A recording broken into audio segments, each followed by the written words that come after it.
আগামী 28শে কার্তিক আসতে, আগামী 28শে কার্তিক ভাতৃদ্বিতীয়া, মানে কি বলুন তো, ভাই ফোঁটা, তাই তো? আপনারা তো ভাই ফোঁটা দেন, কি বলেন? ভাইয়ের কপালে দিলাম ফোঁটা, জমের দুয়ারে পড়লো কাটা। যমুনা দেয় জমকে ফোঁটা, আমি দিই আমার যেরকম ভাইকে ফোঁটা। আচ্ছা, ভাই ফোঁটা তো দিন, কিন্তু একটা নিয়ম আপনারা ভুল করে এটা জানতে হবে। ভাই ফোঁটাটা সঠিক নিয়ম কি বলুন তো? ভাই ফোঁটা করতে গেলে আপনাকে একটা কলস, মানে একটা ঘটি দিয়ে বা কলস দিয়ে আপনাকে একটা কলস পূর্ণ করতে হয়। কীরকম বলে রাখি, একটা কাঁসার থালার উপরে একটা ঘটি রাখতে হয়, ঠিক আছে? এটা ঘটি, সেই ঘটির উপরে কী করতে হয়, একটু জল দিতে হয় ঘটির ভেতরে, হ্যাঁ, স্বস্তিক চিহ্ন দিতে হয়, মনে রাখবেন কথাগুলো, স্বস্তিক চিহ্ন দিতে হয়, 5টা কি 7টা কি 9টা আম পাতা দিতে হয়, একটা কলা দেবেন সিঁদুর লাগিয়ে নিয়ে, ওইটাকে বেলপাতা এবং ফুল দিয়ে একটা কাঁসার থালার উপর রেখে দেবেন, তারপর ভাইকে আসনে বসাবেন। মাথায় রাখতে হবে কিন্তু এই জিনিসটা কিন্তু করতে হয়, নইলে কিন্তু ভাইফোঁটাটা পরিপূর্ণতা হয় না। আপনার মনে মনে চন্দন দিয়ে দিলাম, মিষ্টি দিয়ে দিলাম, বাস হয়ে গেল, তার মানে ভাইফোঁটা থালাতে কি থাকবে, থাকবে কি একটা থাকবে আপনার পান থাকবে, সুপারি থাকবে, দই থাকবে, তারপর আপনার মিষ্টি থাকবে, তার সঙ্গে আপনার রসগোল্লা বা কোনো নাড়ু থাকবে, এগুলো কিন্তু থাকবে। এটা গাজরলতা থাকে, অনেক কিছু থাকে, ধান থাকে, দুর্বা থাকে। আপনারা সবাই জানেন ধান দুর্বা কেন দেওয়া হয়? ধান দেওয়া হয় কেন? ধনের প্রতীক, আমার ভাই যেন ধনবান হয়। আর দুর্বা কেন দেওয়া হয়? দুর্বা দেখবে যত গ্রীষ্ম বর্ষা যাই হোক না কেন, দুর্বা ঘাস কিন্তু মরে না, তবে তোর আয়ু বৃদ্ধি হোক।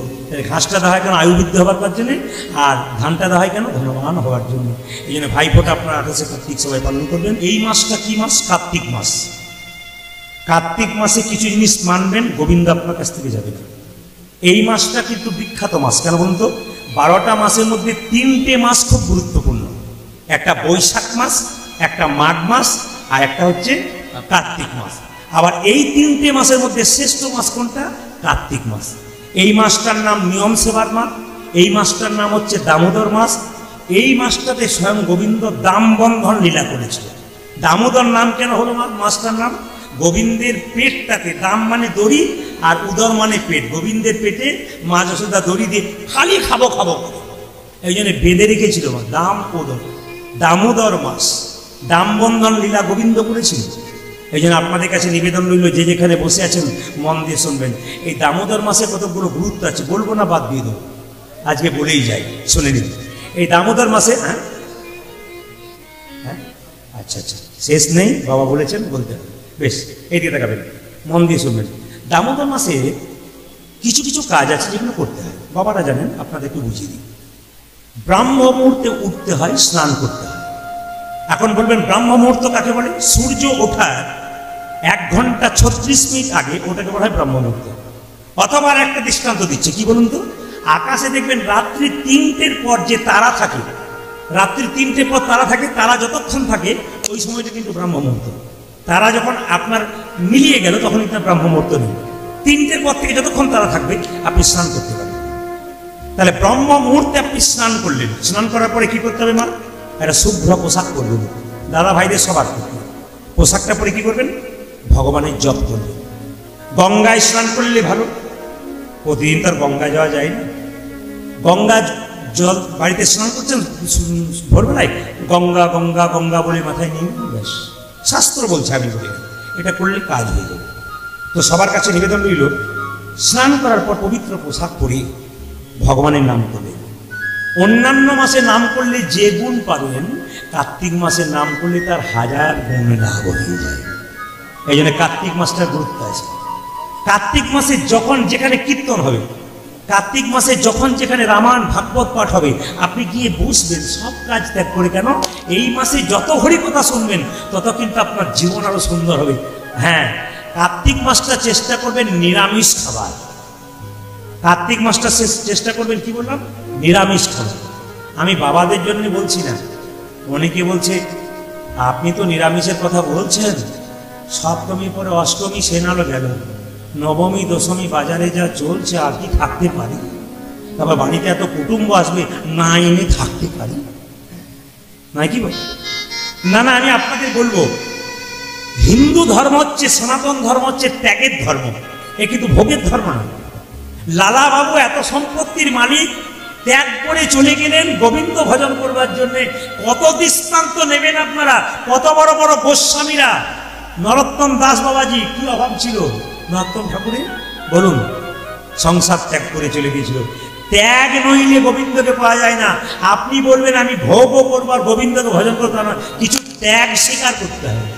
যেমন আমি আপনাদের বলে যাই, নিরামিষ খাবার কথা যখন বললাম তখন মন দিয়ে শুনবেন। যারা নিরামিষ খায় তারা হচ্ছে বট গাছের মতো, আর যারা আমিষ খায় তারা কলা গাছের মতো। কলা গাছ হুড়ুর করে বাড়ে আর হুড়ুর করে পড়ে, আর দেখবেন বট গাছ ধীরে ধীরে বাড়ে আর বহুদিন পরে মরে। কে বলেছেন? পরম প্রেমময় ঠাকুর অনুকূল চন্দ্র। তিনি বলেছেন শিক্ষা মুখে আছে কিন্তু ব্যবহারে নাই, এই শিক্ষার মুখে মারো ছাই।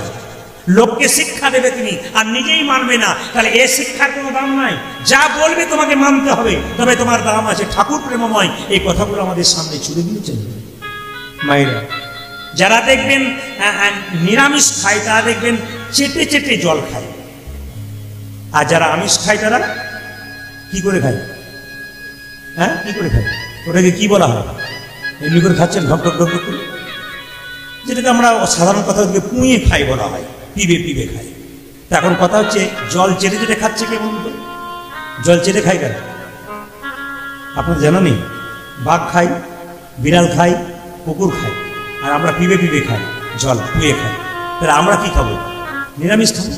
গরু জল চেটে চেটে খায়, হরিণ জল চেটে চেটে খায়। আচ্ছা, একটা হরিণ এত দৌড়াতে থাকে, দেখবেন একটা বাঘ তার পেছনে ছুটতে থাকে, হরিণ যতক্ষণ না আছাড় খেয়ে পড়ে ততক্ষণ পর্যন্ত বাঘটাকে ধরতে পারে না। হরিণ নিরামিষ খায়, আর বাঘ মাংস খাওয়ার পর দেখবেন কেন বলুন তো? হাঁপিয়ে যায়। নিরামিষ আমাদের জন্য নিরামিষ বটে, কিন্তু আমরা আমিষ করেছি, কি করবেন? সবাই তো নেই। কিন্তু না, যত নিরামিষ খাবেন শরীর তত ভালো হবে। আপনি অ্যাপেলো চেন্নাই বড় বড় ডাক্তারবাবুর কাছে যান, দেখে নেবেন সব নিরামিষ ভোজি। আইনস্টাইন বিখ্যাত বিজ্ঞানী, আমি তার চরিত্র পড়েছি, পরিষ্কার লেখা আছে তিনি নিরামিষ ভোজি। বিখ্যাত বিখ্যাত ডাক্তার আছেন, তারা সব নিরামিষ ভোজি। কেন? তারা জানতে পেরে গেছেন। অ্যাপেলো চেন্নাই একজন ডাক্তারবাবু বলছে, আরে পশ্চিম বাংলা থেকে মানুষ আসছে, এরা তো মাছ মাংস খেয়ে খেয়ে রোগ ধরিয়ে আসছে, ওইখানকার কতজন হসপিটালে ভর্তি হচ্ছে এবার দেখাবেন তো। খুব বিচার করে দেখবেন। এই যে নিরামিষ খাওয়াটা খুব জরুরি, আপনারা যদি খেতে পারেন তাহলে আপনাদের ভালো হতে পারে। এইবার বলে দিই, এই দামোদর মাসে মায়েরা আসতে আপনারা দীপ দান করবেন। দীপ যদি পারেন তাহলে মাটির দীপ, মাটির প্রদীপ 130 দিনে 30টা প্রদীপ কিনতে হবে। অত পয়সা না থাকে, বাড়িতে যে প্রদীপটা আছে সেই প্রদীপটা দেবেন। তিল বা ঘিয়ের প্রদীপ দেবেন। খুব মনে রেখে দেবেন আপনারা, এই কথাগুলো যদি মাথায় রাখতে পারেন জীবন সুন্দর হবে। তিল বা তেলের প্রদীপ, তিল বা ঘিয়ের প্রদীপ দেবেন। আকাশ প্রদীপ যদি আপনি না টাঙাতে পারেন তাহলে আপনি ছাদের উপরে প্রদীপ দিতে পারেন প্রত্যেকদিন, ওটা আকাশ প্রদীপ হয়ে যায়। ঘি পোড়াতে হয়, তিল পোড়াতে হয়, তিলের তেল যদি না পারেন তাহলে এরকম তেল দিয়ে আপনি প্রদীপ দেবেন। তবে ভগবানের চরণে 4 বার দেখাবেন, নাভিতে 2 বার দেখাবেন, মুখমণ্ডলে 3 বার দেখাবেন। খুব ভালো করে শুনবেন। আপনি দীপ দেখাবেন কখন? সূর্য ওঠার আগে আর সূর্য ডোবার পরে, তার আগে নয়। কিন্তু দীপ দেখানোর নিয়ম হচ্ছে, শুনে রাখুন, সূর্য ওঠার আগে দীপ দেখা দেবেন ভগবানকে, আর সূর্য ডোবার পরে, তার আগে নয়। কিন্তু এই কার্তিক মাসে একবারে ভোরবেলায় আপনি দেখাবেন। চরণে কবার বললাম? 4 বার। নাভিতে কবার? 2 বার। মুখমণ্ডলে কবার? 4 বার। এই 3 বার। খুব মাথায় রাখবেন কথাগুলো। কি বললাম? চরণে কবার? 4 বার। নাভিতে কবার? যে ঘুমাচ্ছে সে বলুন কবার? নাভিতে কবার? 2 বার। আর মুখমণ্ডলে কবার? 3 বার। গোটা শরীরে কবার? 7 বার। এইবার লক্ষ্য করুন, খুব দামি কথা বলে দিই, ওই প্রদীপটা ভগবানকে দেখি, ভগবানের চরণে যদি দেখিয়ে দিন তাহলে আপনি দেবতার চরণে দেখেন আপনি অপরাধ করছেন। ভগবানের চরণে যে প্রদীপ দেখালেন, বদনে যে প্রদীপ দেখালেন, ওই প্রদীপটা কিন্তু আপনি ভগবানের চরণে দেওয়ার পর, বদনে দেওয়ার পর দেবদেবীকে দেবেন, তখন চরণে দেবেন না, মুখমণ্ডলে দেবেন। কবার? 7 বার কি 3 বার? আপনার গুরুদেবের ছবি আছে, এই গুরুদেবের ছবিতে কবার দেখাবেন?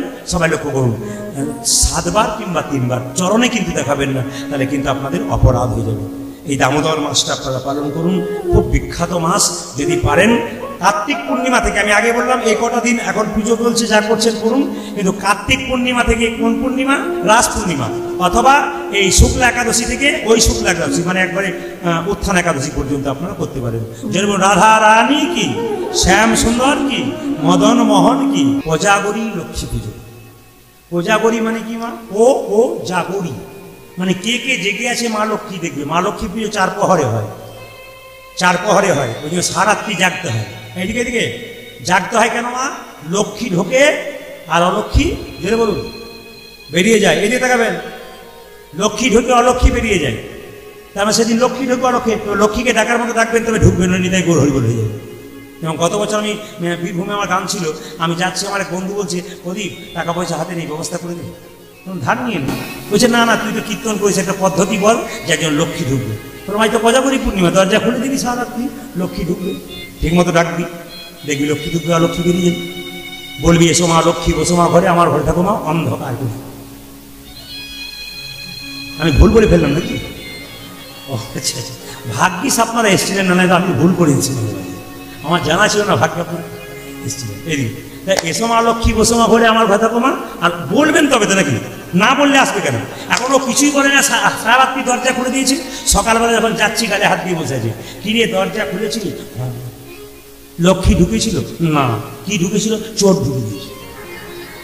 ডাকার মতো ডাকবেন তো লক্ষ্মী ঢুকবেন, চোর ঢুকে যাবে।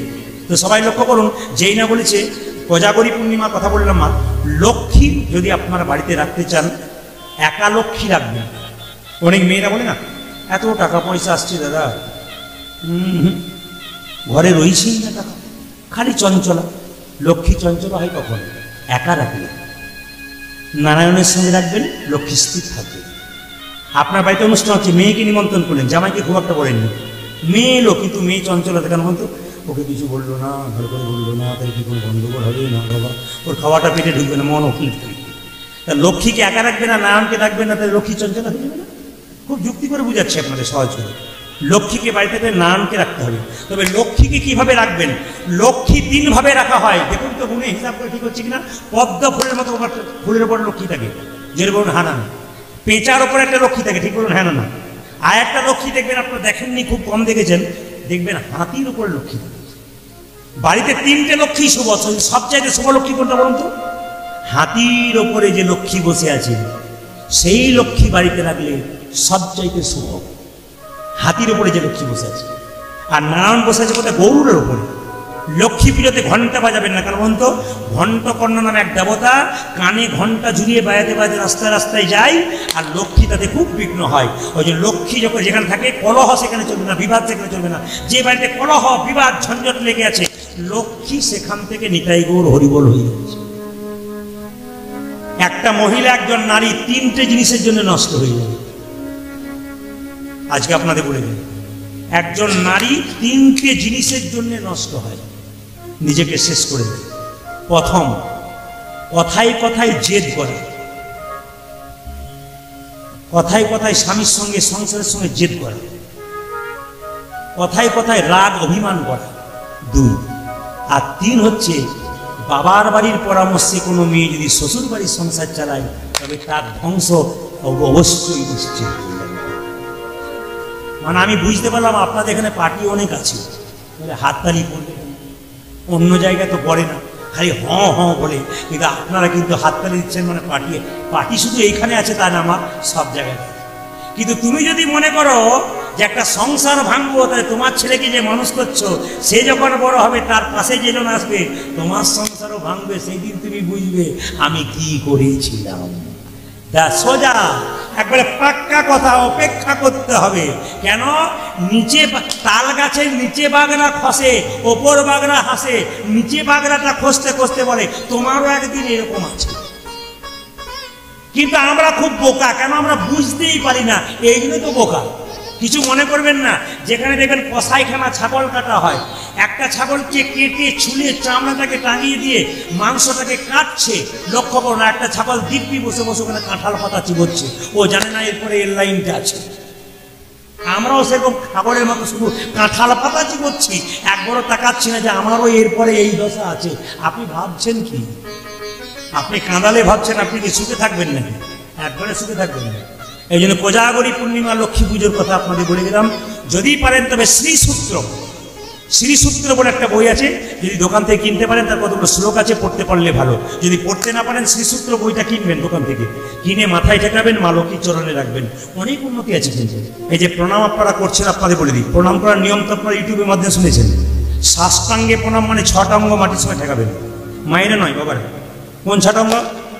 2টো হাতের তালু, 2টো জানু। কটা হলো? 4টে।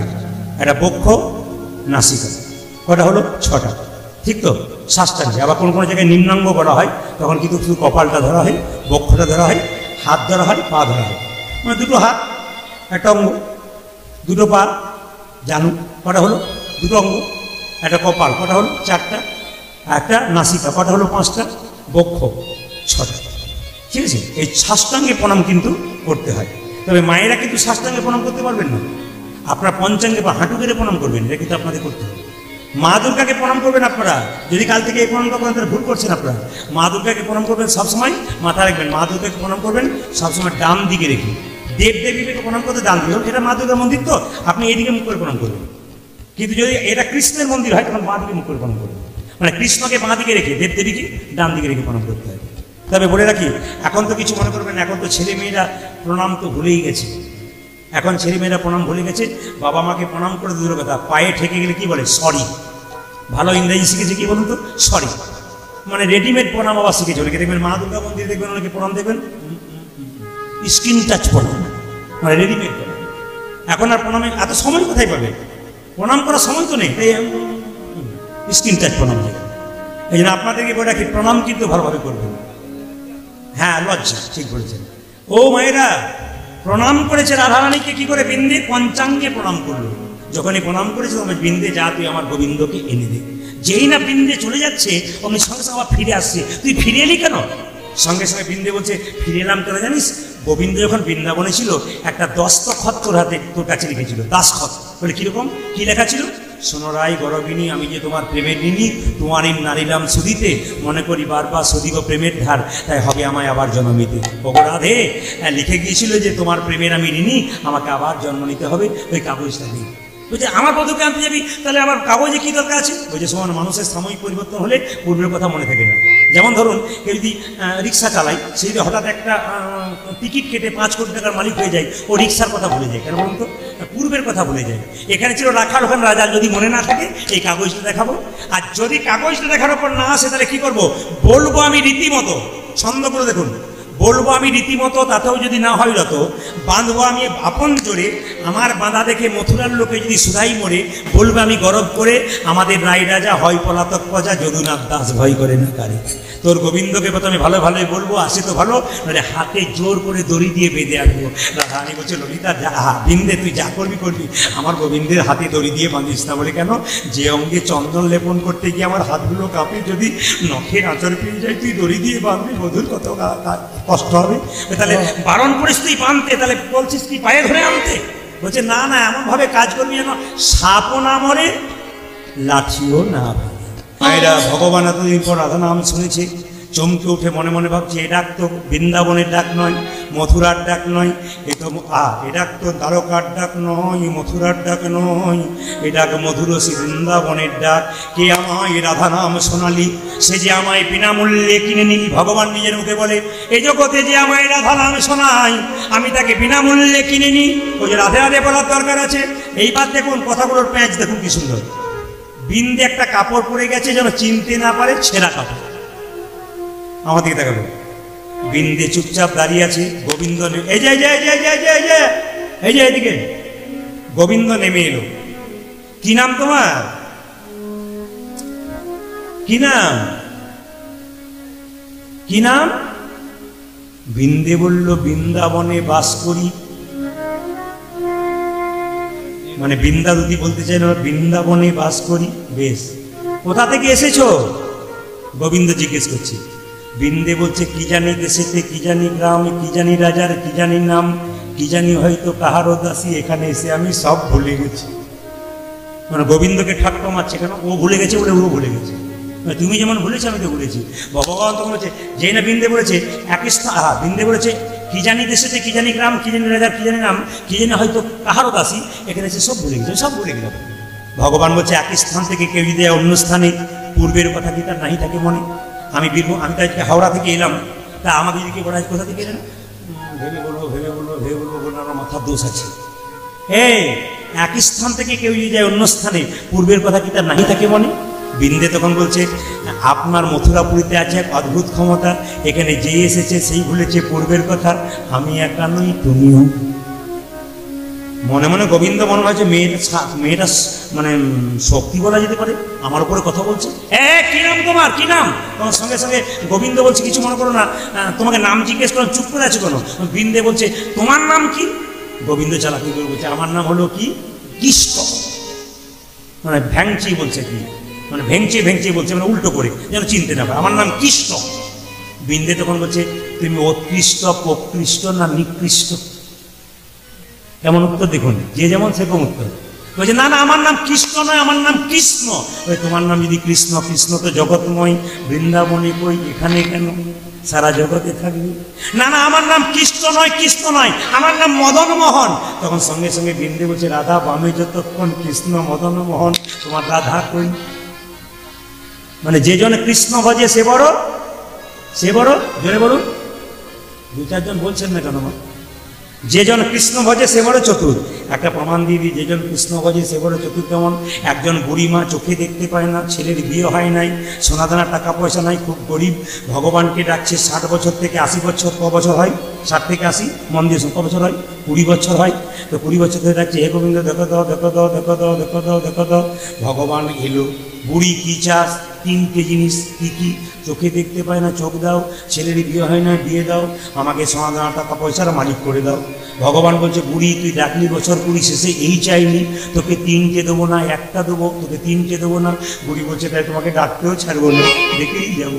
এখন দেখুন যত ডেকে যাচ্ছে বুড়ি চলে, গোবিন্দ চলে যাচ্ছে, শেষে বলছে হে গোবিন্দ এসো, হে গোবিন্দ এসো। ভক্তের ডাকে চলে এসেছে, এসে বলছে বল বুড়ি তুই কী চাস? বলে আমি 3টে জিনিসই চাই, ছেলের বিয়ে হওয়া চাই, টাকা পয়সাও চাই, সোনাদানা চাই, আর আমার চোখও চাই। বলছে বুড়ি কিছু মনে করিস না, আমি 3টে জিনিস দিতে পারবো না, একটা দেবো, যা চাইবি একটা চেয়ে নে। তখন সঙ্গে সঙ্গে বুড়ি মনে মনে ভাবছে হে গোবিন্দ 5 মিনিট বসো, তুমি যদি ডালে ডালে যাও আমি যাই পাতায় পাতায়, এমন একটা বর চাইবো 3টে পার্টি ওইখানেই আমার জোগাড় হয়ে যাবে। বলে কীরকম? 5 মিনিট বসো দেখি, আমার চোখও চাই, ছেলের বিয়েও চাই, সোনাদানাও চাই, তাহলে কী করা যায়? হ্যাঁ পেয়ে গেছি ঠাকুর, আমাকে এই বর দাও, একটাই দাও, তুমি যদি ডালে ডালে আমি যাই পাতায় পাতায়। বলে কী বর? আমি যেন সোনার খাটে বসে নাতি নাতনিদের খেলা করতে দেখতে পাই। কীর্তনে কত মজা আছে বুঝতে পারছেন? সারা রাত্রি শেষ করে দেবো, আপনারা ভাববেন যে চলছে না চলছে, কিন্তু আমার রিলটা তো 3 ঘন্টা করে। কী করবেন? প্রতিদিনের গান তো, রিল 3 ঘন্টা। ঘড়িতে দেখুন। তবে আমি আজকে আপনারা যেভাবে এটে সেটে বসছেন, আমি সিদ্ধান্ত নিয়ে ফেলেছি 3টে পর্যন্ত গান করব। রাজি আছেন না? 3টে মানে আপনাদের আনন্দ করার দরকার না, ভোর 3টে নয়, 3 ঘন্টার কথা বলেছি। আর ঘড়ির দিকে তাকানো কখন পেরিয়ে চলে গেছে। তো যাক, আপনাদের কোনো চিন্তা নেই, আমি সঠিক সময়ে, বাবা মাঝে মাঝে ঘড়ি দেখছে, ভয় খাচ্ছে শেষ হয়ে যাবে না তো, বলে না কোনো অসুবিধা নেই, আমি ঠিক সময়ে শেষ করবো। কারণ কালকে সপ্তমীর দিন, আমরাও যখন সুযোগ পেয়েছি এই পথেই যেতে হবে, একবার বাড়ি ঘুরে যেতে হয়, একবেলা তো থাকা যাবে। সকালবেলায় একজন একজনকে দেখলে রাধে রাধে বলবেন, যদি না পারেন তো জয় নিতাই বলবেন। কেন বলুন তো? নিতাই বললে, রাধে রাধে বললে লাভ হয়। বৃন্দাবনে গেলে রাধে রাধে বলতে হয়। কৃষ্ণ বলেছেন আমি যে রাধার দাস, ইহাতে সন্দেহ যার, কোটি কোটি যুগ ভজই আমার, সকল ভজনা বিফলেতা। গোবিন্দ যে রাধার দাস, এতে কারো যে অবিশ্বাস থাকে, কোটি কোটি যুগ ভজনা করলেও তার কৃষ্ণ কৃপা হয় না। ওই জন্য রাধে রাধে বলতে হয়। সকালবেলা একজন মেয়েকে দেখবেন রাধে রাধে বলবেন, ও যদি না বলে মুখ ঘুরিয়ে চলে যান, আপনি আনন্দে বলবেন রাধে রাধে রাধে, ব্যাস। হিংসা করা, ও দেখবেন একদিন আপনার লাইনে আসবে। কেন? আপনি বারবার বলুন, কাজ হয়ে যাবে। মায়েরা রাধারানী যখন এভাবে কাঁদছে, তখন বৃন্দে দুটি ছুটে এসেছে। বৃন্দে কেঁদে কেঁদে বলছে রাই তুই কাঁদিস কেন? এত কান্না কিসে? রাধারানী বলছে ওরে বৃন্দে, আমি 1 জীবনে কাঁদিনি, আমি 4 জীবনে কেঁদেছি। কেঁদে কেঁদে দিন কেটেছে, আমি এমনি হত ভাগিনী, 4 যুগে আমি মন্দ ভাগিনী। 4 যুগে আমি বড় মন্দ ভাগিনী, কেঁদে কেঁদে দিন কেটেছে, এমনি হত ভাগিনী, 4 যুগে আমি বড় মন্দ ভাগিনী। আর 4 যুগে আমি বড় মন্দ ভাগিনী।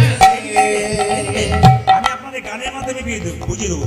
সত্য যুগে ছিলাম আমি সত্য নারায়ণী, দুর্বাসাদি অভিশাপে হলাম মর্তবাসিনী। তেতাই ছিলাম রাম ধরণী জনক নন্দিনী, ওই কইরি দোষে মাগো হলাম বনচারিণী। তারপরে মা ছিল হই আয়ান ভরণী, ননদিনী দোষ দিল মা হলাম কলঙ্কিনী। কলি যুগে গৌর ঘরে হলাম গৌর ভামিনী, বিষ্ণুপ্রিয়া হলো কুলবধূ যোগিনী। আমার কেঁদে কেঁদে দিন কেটেছে এমনি হত ভাগিনী, চারি যুগে যাবে বড় মন্দ ভাগিনী। চারে যুগে আমি বড় মন্দ ভাগিনী। মাথুর গান শুনছেন, ব্যাখ্যাগুলো দেখবেন কি কত সুন্দর পদাবলীগুলো। বৃন্দে বসে আছে রাধারানী কামছে, এনে দে মাধব কথা, এনে দে মাধব, এনো না উমাধব, এনে দে মাধব। কথাগুলো শুনতে হবে। এনে দে মাধব, এনো না উমাধব। মাধব, মা মানে পৃথিবী, ধব মানে পতি, যিনি পৃথিবীর পতি গোবিন্দ মাধব তাকে এনে দে। এনো না উমাধব, উমা মানে দুর্গা, আর ধব মানে পতি মানে দুর্গার পতি, শিবকে চাই নাই। ব্যাখ্যা করে দেখুন, এনে দে মাধব, এনো না উমাধব, এনে দে মাধব হরিতব। এনে দে মাধব, এনো না ও মাধব, এনে দে মাধব হরিতম পাই। আমি উমাধব মানে দুর্গার প্রতি, শিবকে চাই না। এসবই অন্য মাধব, এন হে মাধব। ও গোবিন্দে গো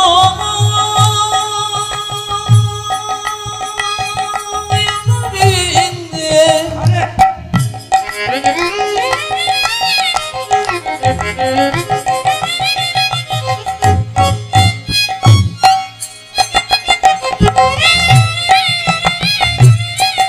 দেবে আমায় মাধবকে এনে এনে দে।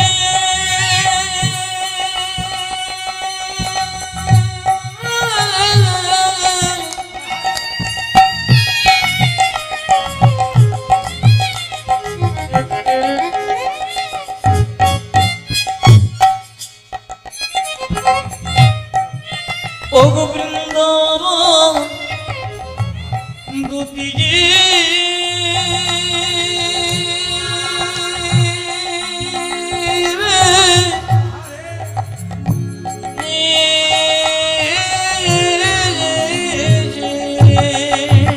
ও স্বামী মাধব, এন হে মাধব, নমধব ধব শ্যামলী চড়াই।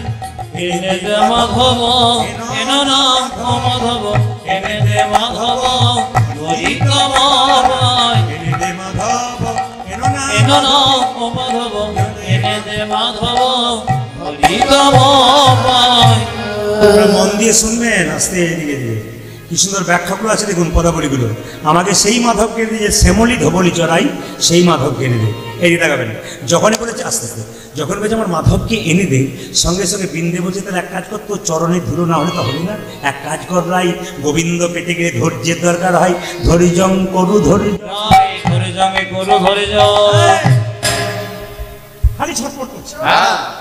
কিসের ছটফটে এত কিসের আপনাকে বলি, মানে এত চঞ্চল কিসের? রাধারানী পুজো এত চঞ্চল গোবিন্দকে পাওয়া যায়? কিছু মনে করবেন না।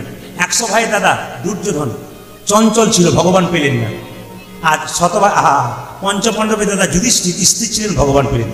যারা চঞ্চল মানুষ তারা ভগবান পায় না, আর যারা স্থির মানুষ তারা ভগবান পায়। দেখবেন যে মেয়েরা সংসার খুব চঞ্চল, সবজি কাটতে গিয়ে আঙুল কেটে ফেলে, কিংবা তরকারিতে দুবার নুন দেয়, ঘরের লোক কাছে গাল খায়। এই নিয়ম। চঞ্চল হবেন না, শান্ত হবেন, জীবন সুন্দর হবে। এই যে এক এক করে যান, যত এগিয়ে যাবেন তত রস পাবেন। কিন্তু লক্ষ্য করুন, বলছে এক এক ধৈর্যং করু ধৈর্য, ধৈর্যং রঘু ধৈর্য, ধৈর্যং রঘু ধৈর্যং, ধৈর্যং রঘু ধৈর্যং। কাঁদিলে যাওয়া হবে না রাই, এখন কাঁদিলে যাওয়া হবে না রাই, কাঁদিলে যাওয়া হবে না রাই, এমন করে কাঁদিস না রাই, কাঁদিলে যাওয়া হবে না ও রাই। তুই এমন করে কাঁদিস না রাই, কাঁদিলে যাওয়া হবে না রাই। রায় ধরে জঙ্গে করু ধরে যাও, ধৈর্যং রঘু ধৈর্যং, রায় ধরে জঙ্গে রঘু ধরে যাও। গচ্ছামে মথুরায়ে, রায় ধরে জঙ্গে রঘু ধরে জঙ্গে মম গচ্ছামে মথুরায়ে।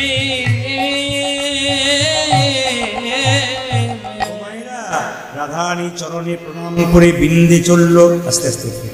হ্যাঁ, ঘড়ি দেখছেন কি শেষ করবো নাকি? তাহলে কি বলছেন? ঘড়ি দেখছেন শেষ করে দেবো না, কি বলছেন? ও আসলে তা নয়, অনেক বাবা মনে মনে ভাবছে তাহলে কি শেষের দিক? না না, শেষের দিকে নয়। এর ভেতরে রসগুলো দেখুন। আপনি তো মাতুল্লা বহু শুনছেন, আপনাদের জায়গাটা ভালো বলে একটু ব্যাখ্যা করে। অন্য জায়গায় হলে কিন্তু আমি গানের মধ্যে গিয়ে একবারে নিতাই গৌর হরিবোল করে দিতাম, তত্ত্বের মাধ্যমে ঢুকে দেবে। কিন্তু আপনারা সব গানের লোক বলে আপনাদেরকে একটা একটু করে দিচ্ছি, মন দিয়ে শুনবেন। যে যেখানে বসে আছেন মায়েরা, মায়েরাও কিন্তু খুব ভালো এখানে ভক্ত।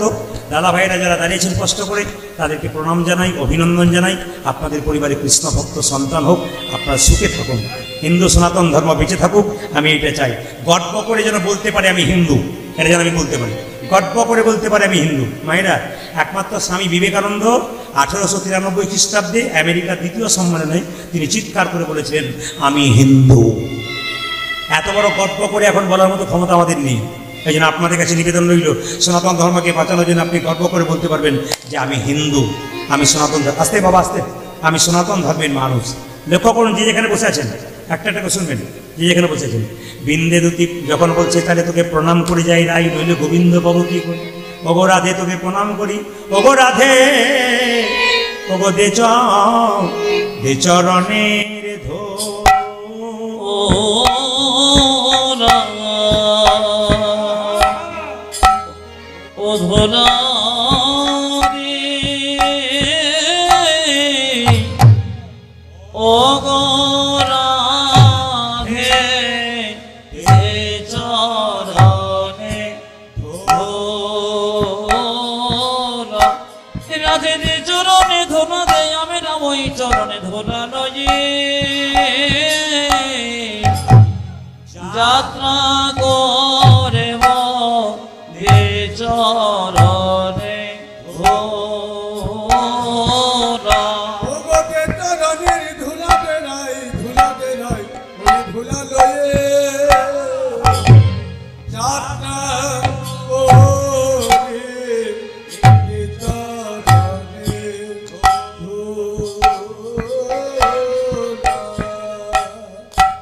ও ধরা লয়ে যাতা করে দে চরণে ধরা। বেগনাই ধরা লয়ে যাতা করে